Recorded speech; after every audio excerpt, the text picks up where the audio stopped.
Les anges sont des êtres célestes qui suscitent l'intérêt des gens, y compris ceux qui ne sont pas chrétiens, avec des pouvoirs surnaturels. Ils sont responsables de la protection et de la sauvegarde de la vie des enfants de Dieu, répondant à leurs besoins selon les ordres du Père. La Bible, dans le livre des Hébreux, mentionne l'existence de milliers et de milliers d'anges dans le ciel, bien que seuls quelques-uns d'entre eux aient leur nom révélé. 3 de ces noms sont connus de nombreux étudiants des Écritures, mais le 4e nom est peu connu. Cependant, avant d'explorer ces 4 êtres, il est important de clarifier que les anges ne sont pas des esprits de personnes décédées. L'affirmation selon laquelle les bonnes personnes décédées se transforment en anges de Dieu est fausse. La Bible est claire en affirmant que nous, êtres humains, et les anges ne faisons pas partie de la même classe de créatures du Seigneur. Lisez avec moi ce qui est écrit dans le psaume 8. Qu'est-ce que l'homme, pour que tu te souviennes de lui, et le Fils de l'homme, pour que tu prennes garde à lui? Tu l'as fait de peu inférieur à Dieu, et tu l'as couronné de gloire et de magnificence. Tu lui as donné la domination sur les œuvres de tes mains. Tu as tout mis sous ses pieds, les brebis comme les bœufs, et les animaux des champs, les oiseaux du ciel, et les poissons de la mer, tout ce qui parcourt les sentiers des mers. Il est également important de souligner que parmi les êtres célestes que nous étudierons, il y a les anges déchus, qui ont été expulsés du ciel et jetés sur la terre. Le premier ange mentionné par la Bible avec un nom est Satan. Selon le chapitre 1 du livre de la Genèse, le 2e jour de la création, Dieu créa le ciel. Certains érudits suggèrent qu'au cours de ce même jour, les anges furent créés, parmi lesquels se trouvait un ange qui se distinguait par sa beauté et sa puissance. Ce chérubin est appelé par beaucoup de gens Lucifer. Bien que ce nom ne soit pas trouvé dans les Écritures saintes, son sens est « ange de lumière » ou « étoile du matin ». L'histoire de la chute de Satan est racontée dans 2 chapitres de l'Ancien Testament, dans Ézéchiel chapitre 28 et Isaïe chapitre 14. Il était un ange puissant et rempli de sagesse, peut-être le plus beau et splendide être créé par Dieu. Cela aurait pu être la raison d'une grande honneur pour cet ange, mais il ne s'est pas contenté de tout ce qu'il avait aux côtés du Seigneur, laissant sa beauté et sa haute position dans la hiérarchie céleste monter à sa tête. La Bible nous montre dans Ézéchiel chapitre 28 que Satan est resté parfait dans ses voies jusqu'à ce que l'iniquité soit trouvée dans son cœur. Voici ce qui est écrit. Ton cœur s'est élevé à cause de ta beauté. Tu as corrompu ta sagesse par ton éclat. Je te jette par terre. Je te livre en spectacle au roi. En raison de son orgueil, Lucifer décida qu'il voulait ériger son trône au-dessus de Dieu, et il convainquit environ un tiers des anges de le soutenir.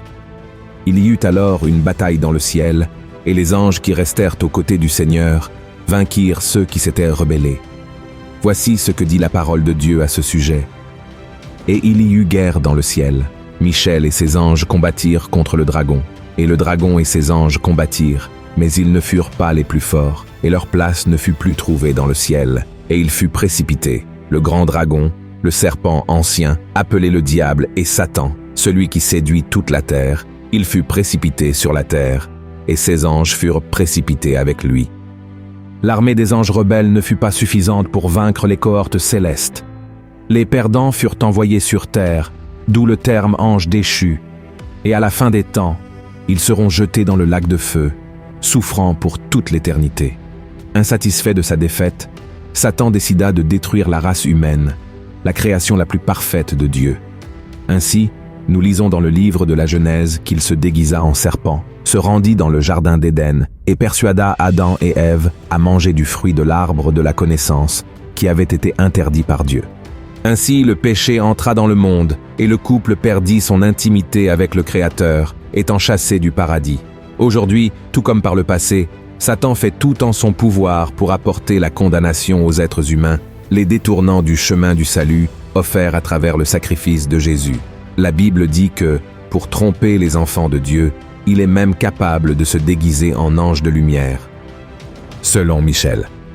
L'archange est l'un des anges de Dieu les plus connus et puissants. Il appartient à un ordre supérieur parmi les anges, étant un être céleste, agissant en tant que messager lors de missions spéciales. De plus, il est un grand guerrier. Le livre de l'Apocalypse, chapitre 12, nous montre qu'il a dirigé l'armée des anges dans le ciel contre Satan. Un autre passage qui attire beaucoup d'attention se trouve dans le livre de Jude, qui relate que Michel a combattu le diable pour le corps de Moïse. Remarquez que, aussi puissant qu'il fut, Michel a fait preuve de sagesse en ne diffamant pas l'ennemi, mais en laissant Dieu le réprimander. Lisons ce qui est écrit. Or, l'archange Michel, lorsqu'il contestait avec le diable et lui disputait le corps de Moïse, n'osa pas porter contre lui un jugement injurieux, mais il dit que le Seigneur te réprime. Et dans le livre de Daniel, il est rapporté que Dieu a envoyé un ange pour transmettre un message au prophète. Cependant, le prince de Perse, qui était un agent de Satan, a tenté de l'empêcher. Alors, Dieu a envoyé l'archange Michel pour l'aider. Voyons ce que Daniel a dit à propos de cet événement. Et voici, une main me toucha et secoua mes genoux et mes mains. Puis il me dit, « Daniel, homme bien-aimé, sois attentif aux paroles que je vais te dire et tiens-toi debout à la place où tu es, car je suis maintenant envoyé vers toi. » Lorsqu'il m'eut ainsi parlé, je me tins debout en tremblant. Il me dit, « Daniel, ne crains rien, car dès le premier jour où tu as eu à cœur de comprendre et de t'humilier devant ton Dieu, tes paroles ont été entendues, et c'est à cause de tes paroles que je viens. Le chef du royaume de Perse m'a résisté 21 jours, mais voici, Michaël, l'un des principaux chefs, est venu à mon secours, et je suis demeuré là auprès des rois de Perse. Je viens maintenant pour te faire connaître ce qui doit arriver à ton peuple dans la suite des temps, car la vision concerne encore ces temps-là. Cela montre que Michel est un être céleste parmi les plus puissants. Troisième, Gabriel. Si Michel est l'ange des grandes batailles, Gabriel est responsable des messages et missions importantes que Dieu confie aux personnes. Il suffit de se rappeler des histoires de Noël que nous avons entendues depuis notre enfance. C'est lui qui a apporté à Marie la nouvelle qu'elle donnerait naissance au Fils de Dieu. Gabriel est également apparu pour interpréter la vision de Daniel concernant un bélier et un bouc. Gabriel s'est présenté sous la forme d'un homme et a expliqué que la vision portait sur la fin des temps, représentant les royaumes futurs. Plus tard, cet ange est apparu à nouveau à Daniel, apportant la compréhension de sa vision après qu'il a prié pour demander pardon des péchés de son peuple. Voyons ce que dit la Bible. Je parlais encore dans ma prière quand l'homme, Gabriel, que j'avais vu précédemment dans une vision, s'approcha de moi d'un volume rapide, au moment de l'offrande du soir. Il m'instruisit et s'entretint avec moi. Il me dit, « Daniel, je suis venu maintenant pour ouvrir ton intelligence. Lorsque tu as commencé à prier, la parole est sortie, et je viens pour te l'annoncer, car tu es un bien-aimé.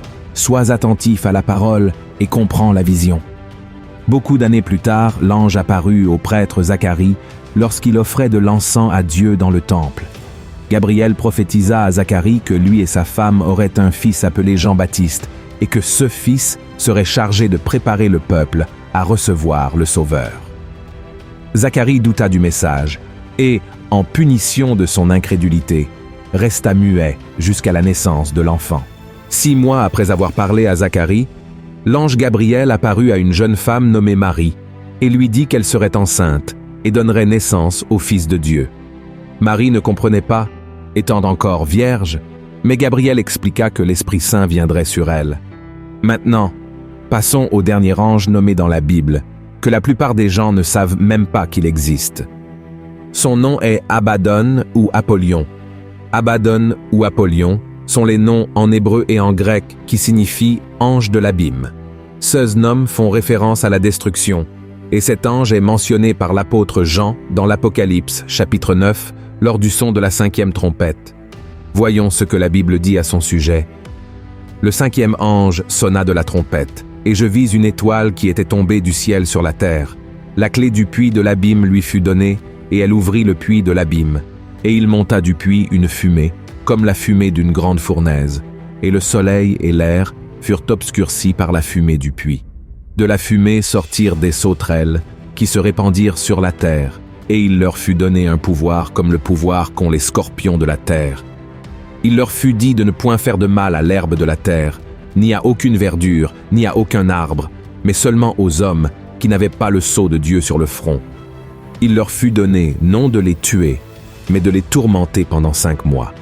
et le tourment qu'elle causait était comme le tourment que cause le scorpion quand il pique un homme. En ces jours-là, les hommes chercheront la mort, et ils ne la trouveront pas. Ils désireront mourir, et la mort fuira loin d'eux. Ces sauterelles ressemblaient à des chevaux préparés pour le combat. Il y avait sur leur tête comme des couronnes semblables à de l'or, et leurs visages étaient comme des visages d'hommes. Elles avaient des cheveux comme des cheveux de femmes, et leurs dents étaient comme des dents de lion. Elles avaient des cuirasses comme des cuirasses de fer, et le bruit de leurs ailes était comme un bruit de chars à plusieurs chevaux qui courent au combat. Elles avaient des queues semblables à des scorpions et des aiguillons, et c'est dans leur queue qu'était le pouvoir de faire du mal aux hommes pendant 5 mois. Elles avaient sur elles comme roi l'ange de l'abîme, nommé en hébreu Abaddon et en grec Apollyon. Te souviens-tu de ce que j'ai dit au début de cette vidéo, que Lucifer a perdu la bataille dans le ciel et a été jeté sur terre? Certains théologiens pensent qu'Abaddon ou Apollyon serait lui, le propre Satan. Cependant, cette théorie est peu probable. Après tout, Lucifer n'a pas été le seul à tomber du ciel après la bataille contre l'armée de Dieu, n'est-ce pas? En réalité, c'est un autre ange déchu qui est devenu le chef d'une horde démoniaque qui gouverne l'abîme, mais nous devons toujours nous rappeler que le contrôle de tout est entre les mains de Dieu. Amen. C'est lui qui détermine le moment d'ouverture et de fermeture de l'abîme dont Abaddon ou Apollyon apparaît comme le dirigeant. Cela signifie qu'en réalité, Dieu détient cette clé, mais selon Esse's dessein divin, l'accomplissement de Esse's plan, il prête temporairement cette clé au diable pour tourmenter les personnes qui ne se sont pas rendues à Jésus-Christ pendant la grande tribulation. Et cela explique pourquoi cet ange est décrit comme le roi de l'abîme dans l'Apocalypse, chapitre 9. Et tout comme Satan et ses autres démons, Abaddon ou Apollyon sera également vaincu par le Christ à la fin des temps et passera l'éternité dans le lac de feu en enfer où il y aura des pleurs et des grincements de dents. Si tu as aimé ce message, partage-le avec tes amis et abonne-toi à ma chaîne. Que Dieu te bénisse.